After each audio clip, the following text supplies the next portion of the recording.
In a studio that's in a basement comes the epic story of how two friends changed the future of the movie podcast game forever.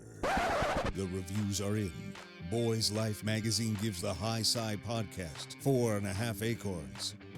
The Daily Bugle says, these guys are super legit. And Pope Francis declares the podcast as life-affirming.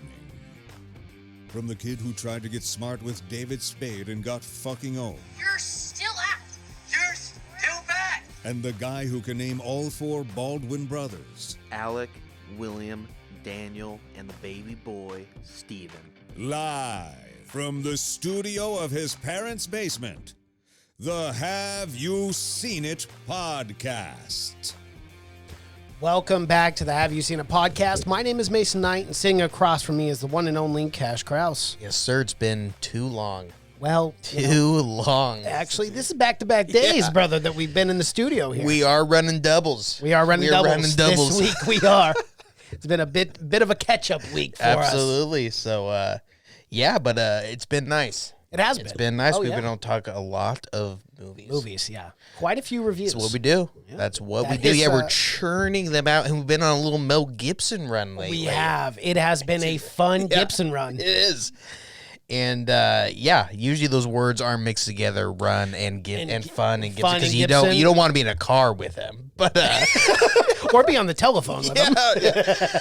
But yeah, we are reviewing Apocalypto. This is your pick this week. Yes, it is. This is, I absolutely love this film. It is, I can honestly say it's one of my favorite films of all time. Apocalypto is a 2006 American epic historical adventure film produced, co-written, all by the man himself, little Mel Gibson. And this movie, interesting enough, we got to bring it up, came out 6 months after his tirade.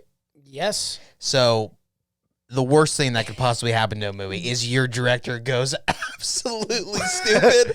Well, and 6 months before the film was released. This was also the film after Passion of the Christ. Yes. Oh, this is Mel Gibson's fucking zenith. This is his peak as anything in Hollywood as an actor.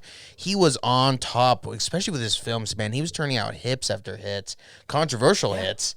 But awesome, amazing films. But then he goes on this wild anti-Semitic rant. He did, yeah. Kind of just brought the world down. And the career for a while, too. He was blacklisted from Hollywood for quite a while after that. Yeah, absolutely. And this movie had already been made, so it was in post, 6 months. So, but I think, obviously that hurt this film. There's a lot of people that come out and say this movie was amazing, but it has, a 66% on Rotten Tomatoes overall? Well, I don't really look at that because you can allow what, a director says or kind of quote unquote politics to get in the way of the review. There's no way in my mind that this film is 66%. No way in hell. It is original. It's something completely different.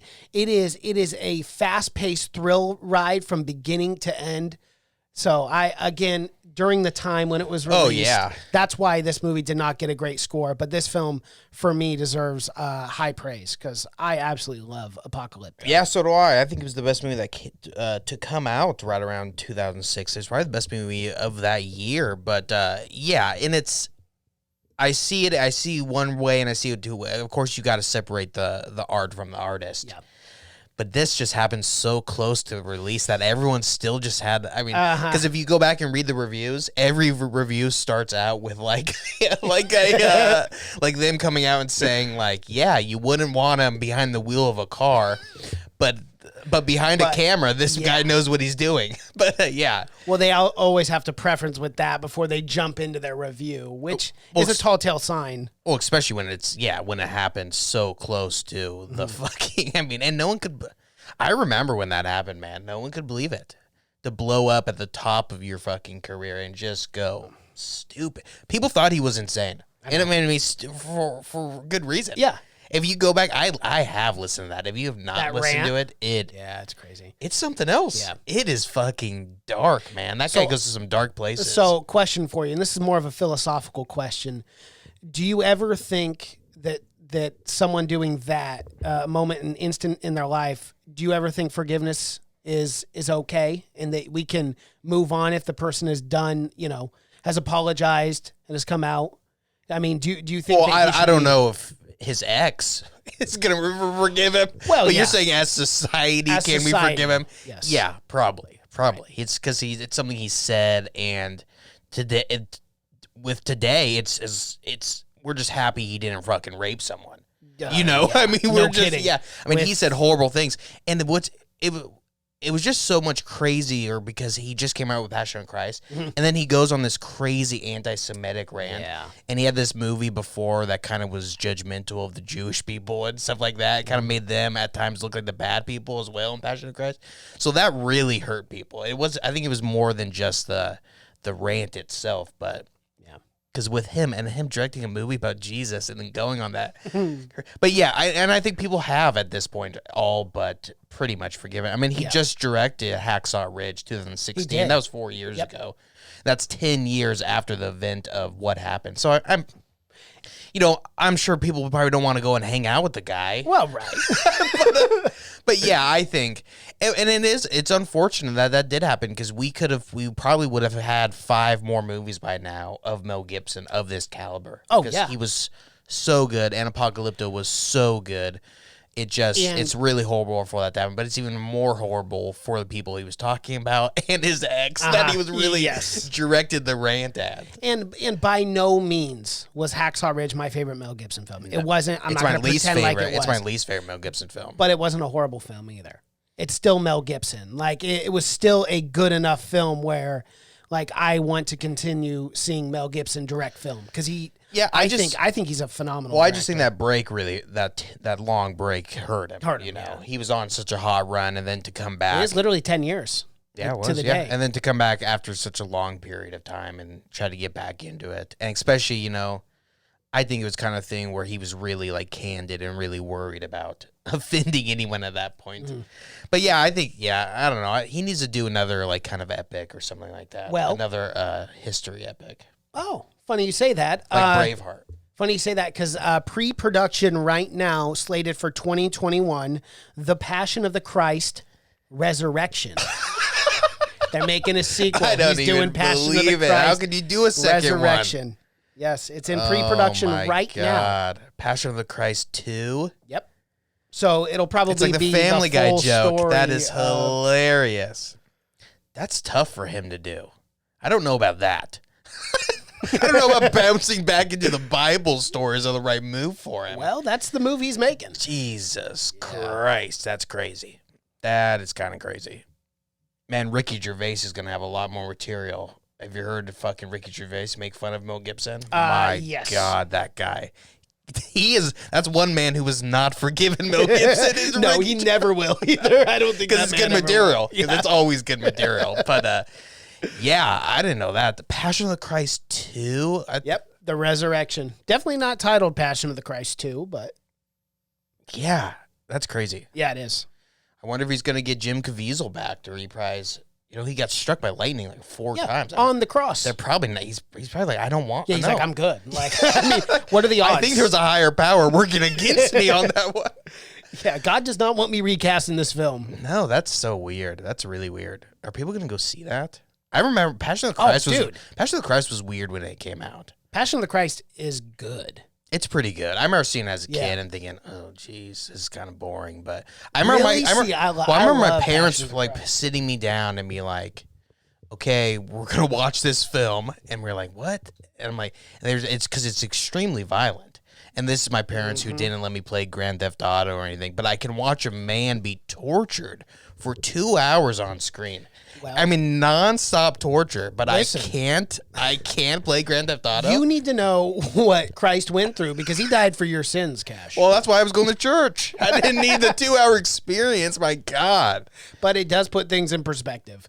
You know, it's kind of a nice story. It's As like a kid, American you don't. history. As a kid, you don't understand it. Well, no, but it's like history, like anything else. You know, you're taught as a little kid, Christopher Columbus discovered America, and you think he's awesome, and then you find out all the horrific shit he did. Well, it's kind of the same way. Oh, Jesus died for your sins. It was really nice. He just, went to sleep on the cross. No, I he always was tortured. I don't know and what church you go to. brutalized. I've always went to a church that told me he was tortured and brutalized. But what better way than to actually show it than to hear it? Oh yeah, I'm just saying. For as an 8-year-old, probably not smart. Well, Yeah, as an 8-year-old, you don't understand that what's going on in the politicalness behind it and all that. You really don't get it. But violent movie, and that's one thing about Mel Gibson. He does not shy away from the violence. Geez, Hacksaw Ridge was just brutal. Well, fucking Apocalypto It's pretty gory too. Brutal. Yes, We can let's start talking about it. Yeah, let's jump into Apocalypto. Yeah, we did a good 15-minute Mel Gibson rant. We got that through. Yeah. You have to. You do. But This film was nominated for 3 Oscars. 1, Best Achievement in Makeup, Best Achievement in Sound Mixing, and Best Achievement in Sound Editing. Did not win anything at the Oscars. Wonder why. No, was just nominated. No, of course. Yeah, obviously. I mean, but you could the set design is fucking fantastic. And that's great. That's one reason that this movie works so well is because it's all, it's not CGI or anything like that. The sets all look real. It's all models, and the makeup and everything, man.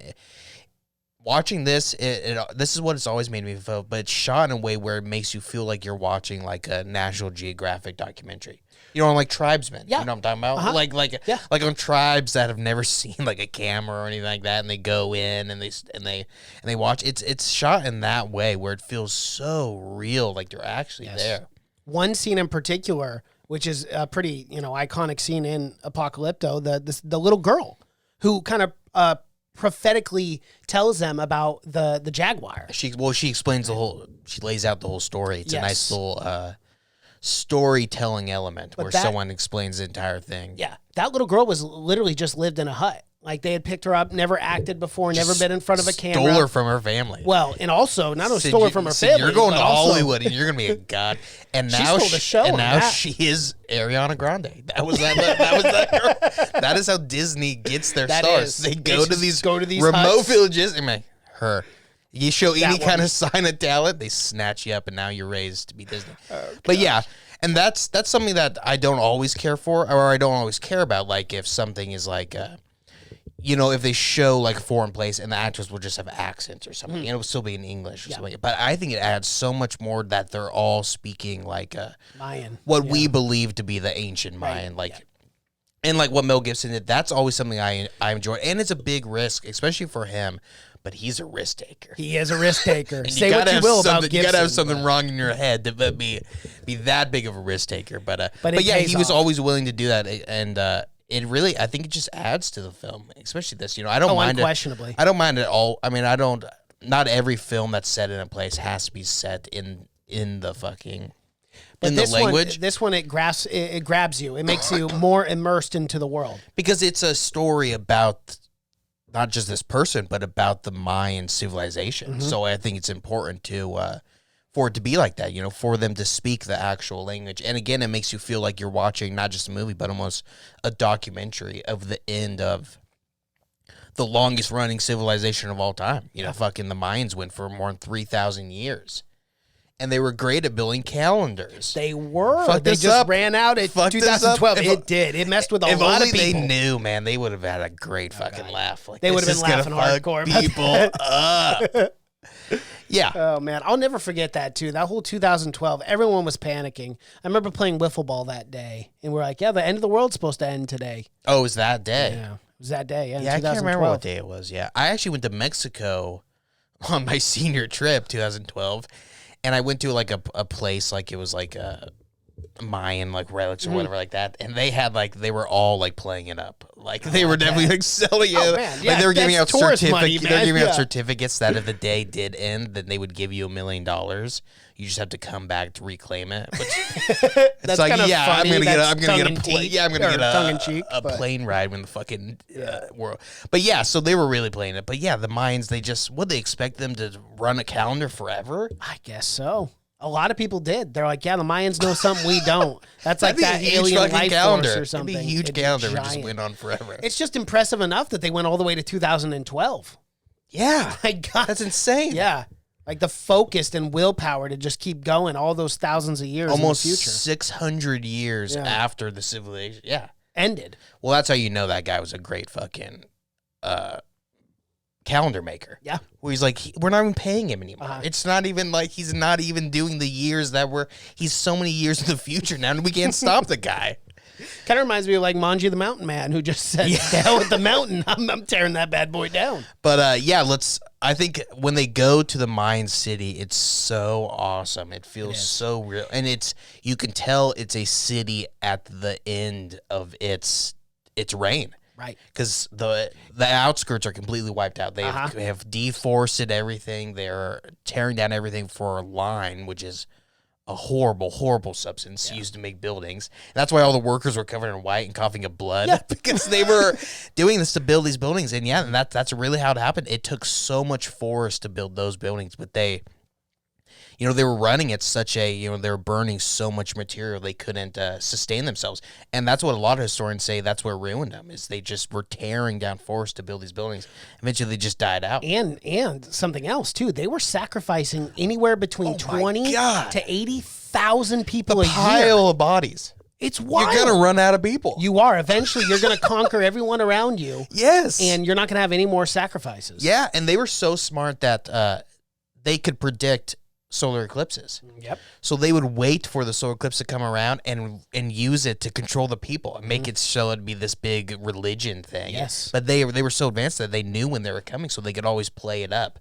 And that would always keep the people at bay, thinking that these guys were gods. Oh, of course, because if you think the sun god and you think these prophets are the speakers of God. Well, and these guys are saying the sun's going to bleed out and I'm going to bring it back. Because remember when the eclipse happens, which that's such an awesome scene. It's so cool. But immediately you look at the crowd and they're all crying. They think the sun's gone. Shouting, They think the sun's gone. And like they're reaching towards the sky, and then the prophet's really playing it up. It's like, well, that guy was on something special. he I don't know what they gave that guy. They give him the toad, my guy. The DMT toad, or something. the ayahuasca, peyote. Yeah, that guy he was on high as a kite. another level. And when that eclipse came by, he was rolling hard. I know.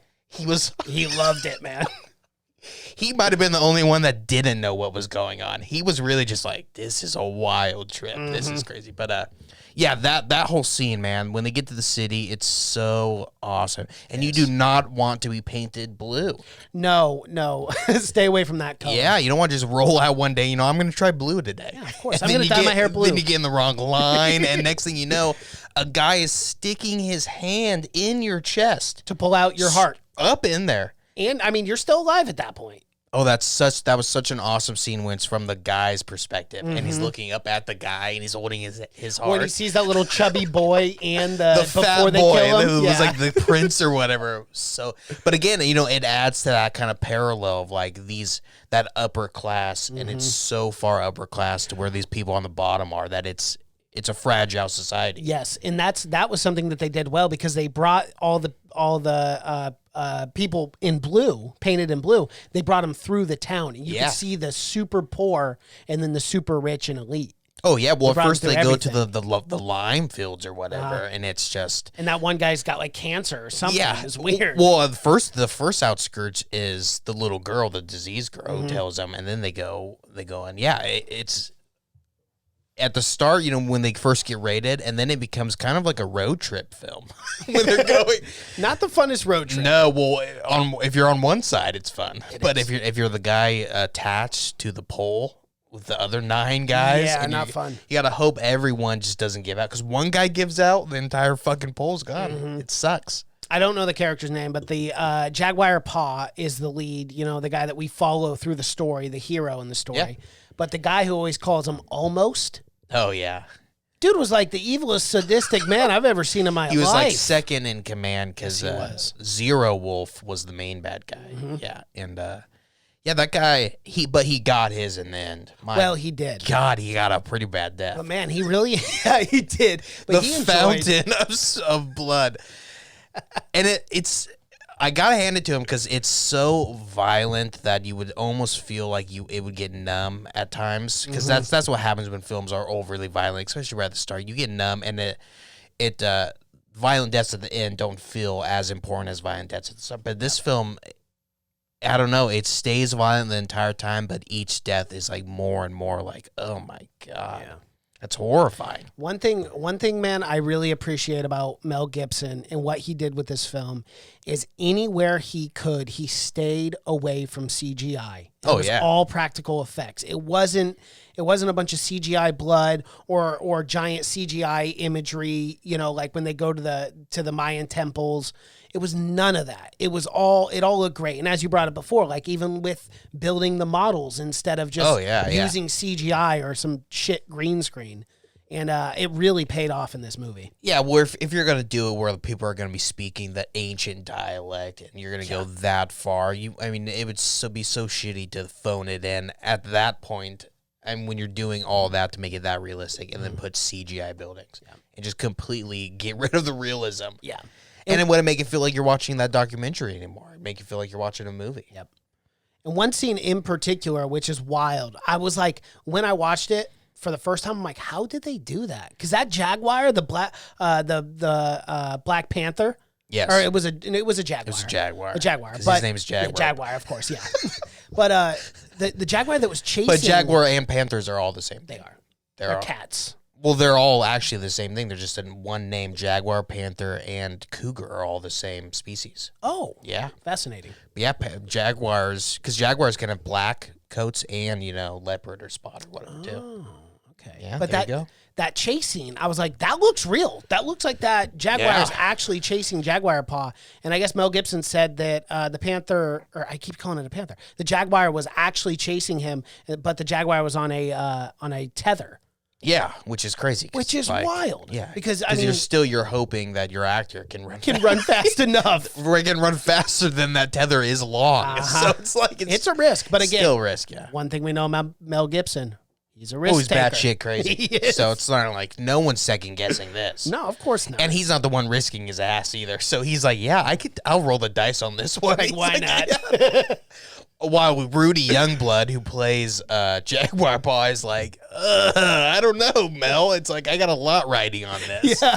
He's like, one of my first roles. And Mel's like, I'm going to take the risk. We're going to risk it on this one. But yeah, that is, and that scene where the Jaguar kills the guy, it's brutal, biting the top of your head. And then you could see his jawline just be ripped from the Jaguar. Awesome. It looked so realistic. It was awesome, yeah. Especially 2006 too, man. We're talking 15 years ago. But yeah, it's awesome. But it's the peak of fucking practical effects. Yeah. Well, practical effects actually peaked 10 years before that, maybe 20 years. But yeah, so you can always do awesome practical no matter what. But yeah, that looked great. And realistic to how a Jaguar kills things. It bites the top of your head. I learned that in a documentary. Is that the worst way to go? No. It's one of them. It's one of them, absolutely. But a bear is the worst way to go. They hold you down. They eat your ass first. Well, yeah, but that's the worst way to go. But a close second is a Jaguar. I've seen people get mauled by bears in the face too, and it looked pretty fucking rough. Yeah, at least it's faster. Did you just see the guy that got mauled and his son took a picture? Video. Yeah, and he was fine. Yeah, so that's not fast. That's not fast at all. You're gonna hope it's a giant grizzly bear. But man, what a fucking job they did reconstructing his face. He looked amazing. Oh yeah, crazy. But yeah, it's a pretty bad way to go. But getting killed by the bees is pretty bad also. That part always makes me laugh. Yes, It's it so does. funny to me when I see him running through the forest covered in mud with just a giant bee. At first you're like, what is he carrying, a soccer ball maybe? You don't know. It's just giant, giant ancient bees. Yeah. Well, fuck. Yeah, those wasps Jungle are huge. Well, one guy, unfortunately, looked like he might have been allergic. He was. Because it slowed him down a lot slower. I always love that part, too, where they're all running, and he's just kind of, he's dogging it. He's dogging it. He's going a little slow. And he just falls over. That might be the best death. Yeah. Just slow and... The funniest death to me, though, it was just so nonchalant, was the rattlesnake. Oh, when the guy gets bit in the neck, and they're like, well, see you later. And he's like, okay. Well, they know he's fucked. Yeah, and he was like, just cut your veins open. One cool thing about, that part's brutal, man. And the fucking knives they use. They're like they're obsidian, but they don't look sharp. No, they don't. just look Very dull. real fucking dull and like wide, like you're getting stabbed with a carrot or something. Man, they look bad. That scene is always stuck in my head where the Zero Wolf, the main bad guy's his son. You know, he's training him the entire time, where he gets hit in the head and he has that huge swollen black eye. You know. And Zero Wolf, he takes the knife, and that always stuck with me. I didn't even know you could do that with a bruise. And all the swelling. Yeah, and it just the swelling went down. Drains you like a boxing match. Crazy, but great practical effects, man. I can't believe it didn't. I wonder who won the Oscar for Best Makeup 2006. I don't know. That's a great question. I can't imagine it's anything that I don't that know. good. Yeah, I don't know why it wasn't this. Because I mean, overall, this was really impressive. I loved the fight choreography in this film as well. Like when they first get invaded, it's just so realistic and like just chaos. It was absolute chaos, which is exactly how you would figure something like that would go down. Well, the scene leading up to that is so awesome where they're hunting the boar and then they run into a fucking village that has already been hit. It's already been ravaged. And decimated. And they come, and these people, it's great storytelling. It's great filmmaking because these people look like, you know, like they've been in a war. Like they're like, you know, they're shell shocked. Yeah. You know, they're just like casks of people or just what it's left of this village.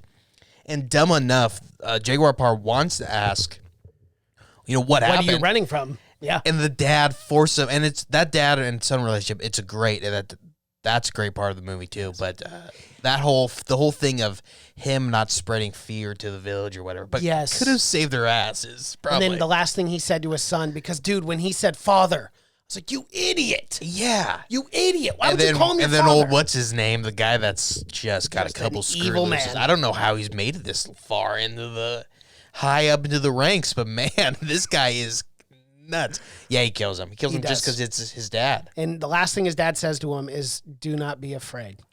Because remember, his dad was talking to him. That was a big lesson on fear. God, the not dad to have fear. Man, the dad was so scared of other people being scared. That guy seemed like he lived in constant fear of other people being. That would be my guess. But he's chief. Chief has to take on those kind of roles. You have to take on that responsibility. He fears so no one else needs to fear. Yes. Strong man. Did not end up working out because the entire village was wiped out. So a little fear, I think, might help. It's appropriate. It's appropriate. Because he kind of probably could just move the village like 30 feet. Yeah, like a couple miles, you know, down river. I know. It was a bountiful forest. They said that.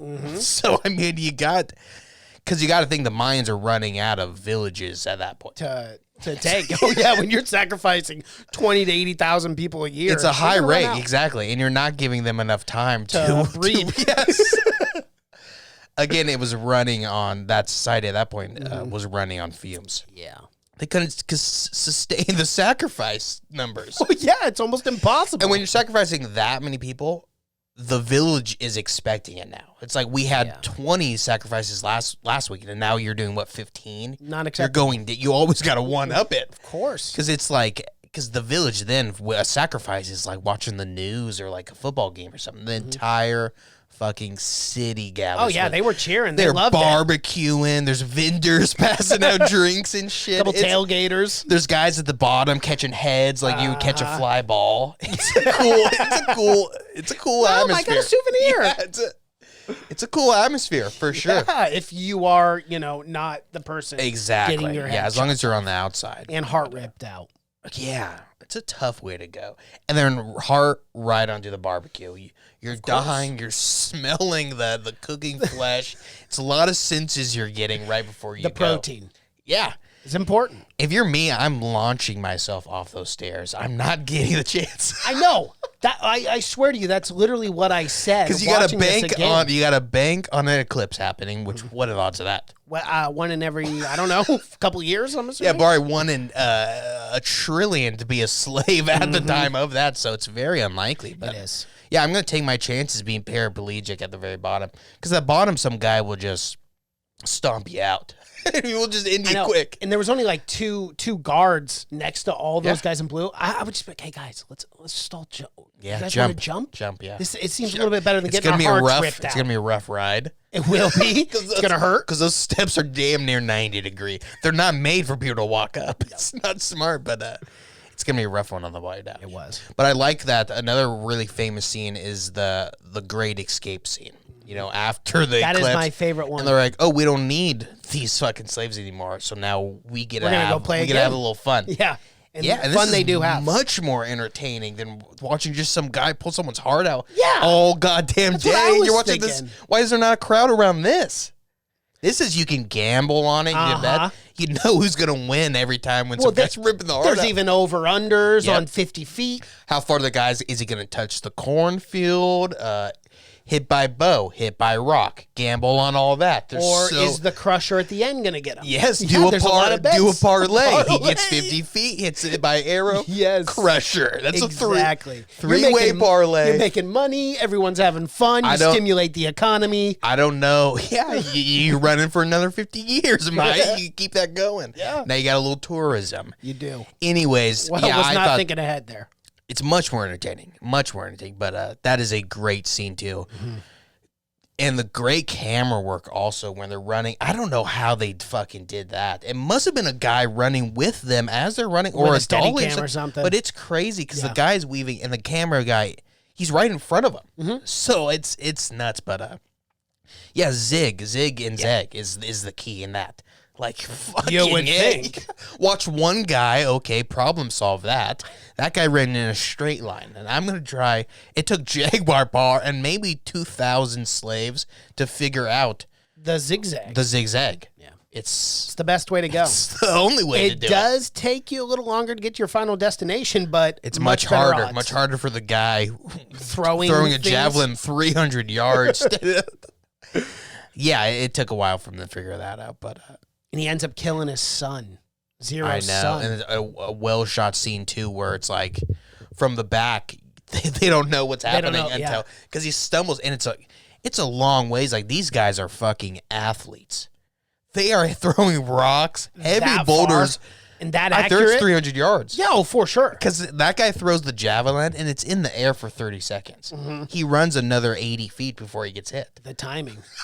No, these guys are unbelievable athletes. But yeah, that is a brutal scene where the sun goes in and he's a little sneaker.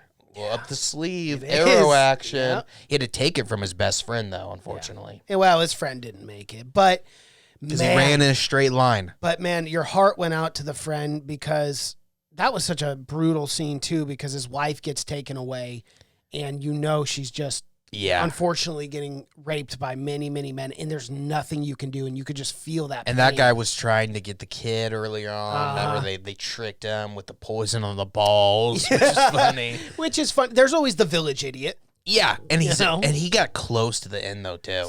That's Yeah, the he tough part is when you're just reaching out and you can feel the corn stalk. yeah, you're like, I'm freedom. He got close, man. The guy that got hit with a rock was the worst one. Unfortunate. I mean, he getting hit with a rock in like the back is fine. You might be able to run Yeah, still, you can but still run. the back of the head, that's again a good throw. Very good throw. Shot put that guy, get him on the field, do anything. These people, these Mayans would have been born 500 years in the future.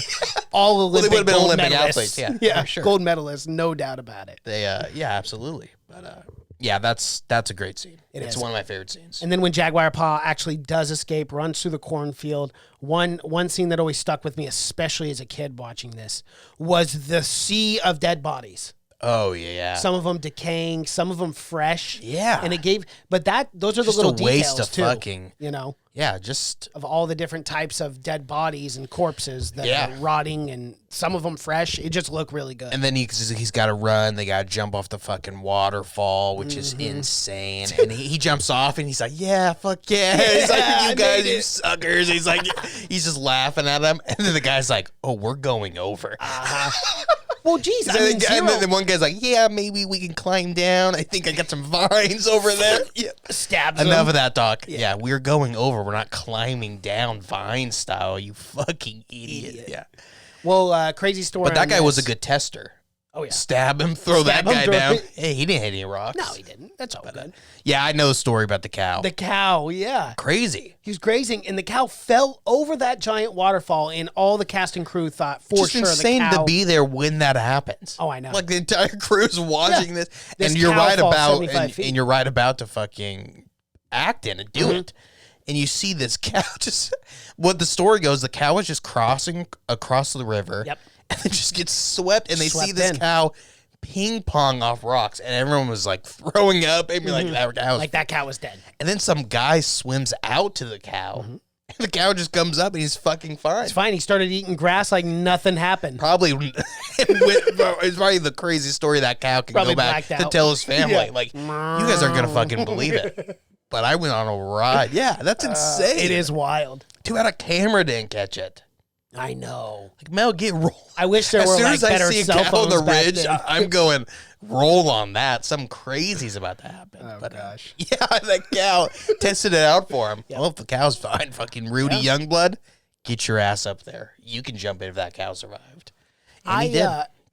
I really liked too how they opened the film with the hunting and them killing that boar with the device that they made, the spike device to come out, and then they finished it perfectly when Zero's chasing. Well, you were after wondering. Drag- You were Jaguar definitely Paw. wondering when that was going to become. A thing again. Yeah, because they made it clear that they were going to show it again, like put emphasis on it. But yeah, I liked liked it how too. Far apart it was, so where you weren't even really Yeah. thinking about it the first time you watched the film, you know.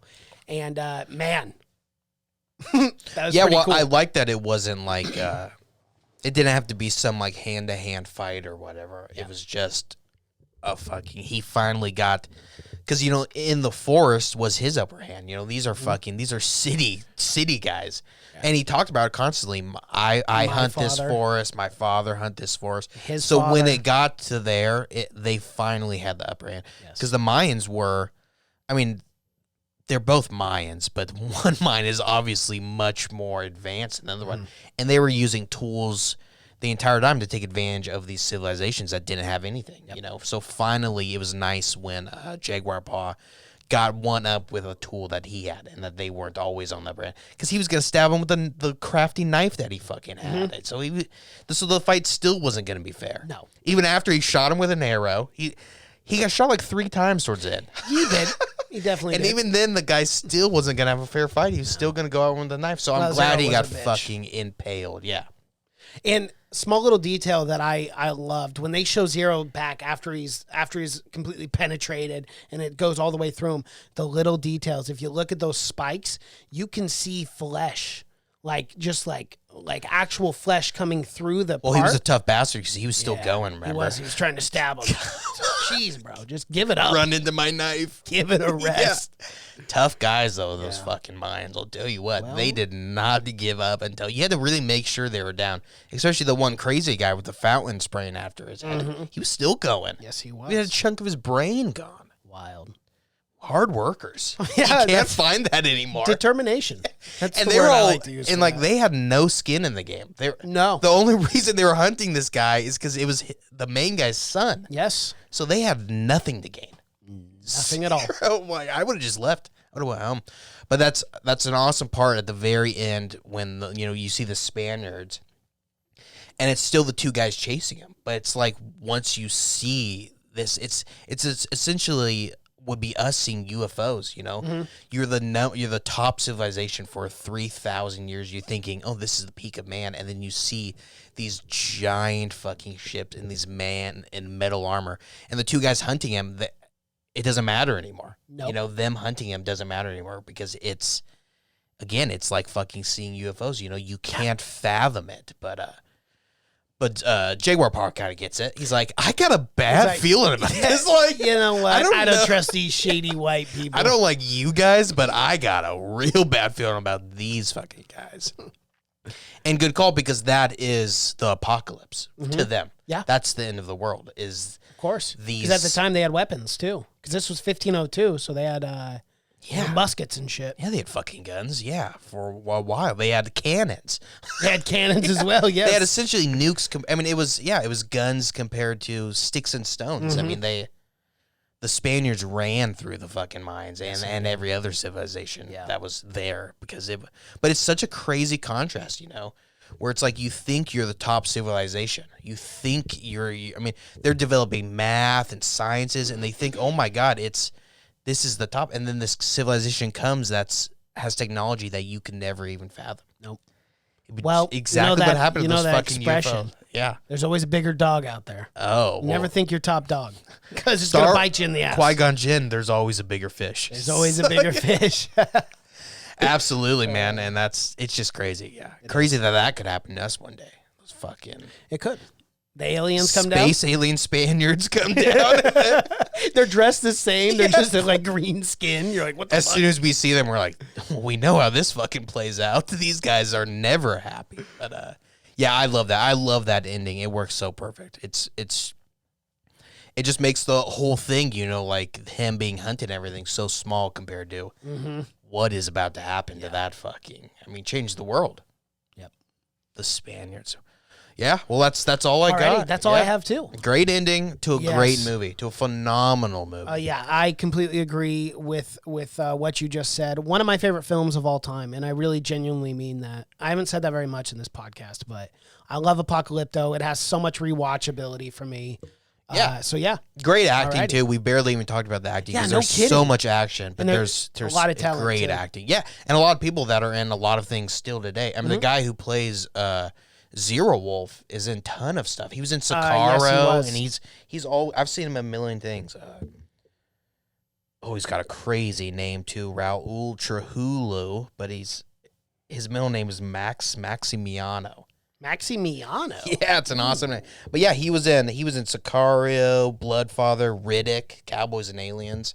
So a lot of good people in this, and Rudy Youngblood, who's the main person, is fucking phenomenal too. Yes, he is.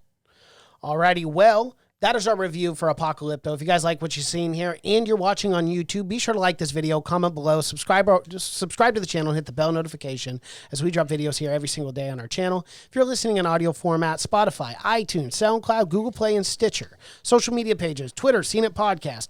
Cash is on Twitter, that's just Cash. Instagram, Have You Seen It? Facebook, Have You Seen It Podcast. Thank you so much for watching and listening. My name is Mason Knight. That is Cash Krause, and until next time. Bye.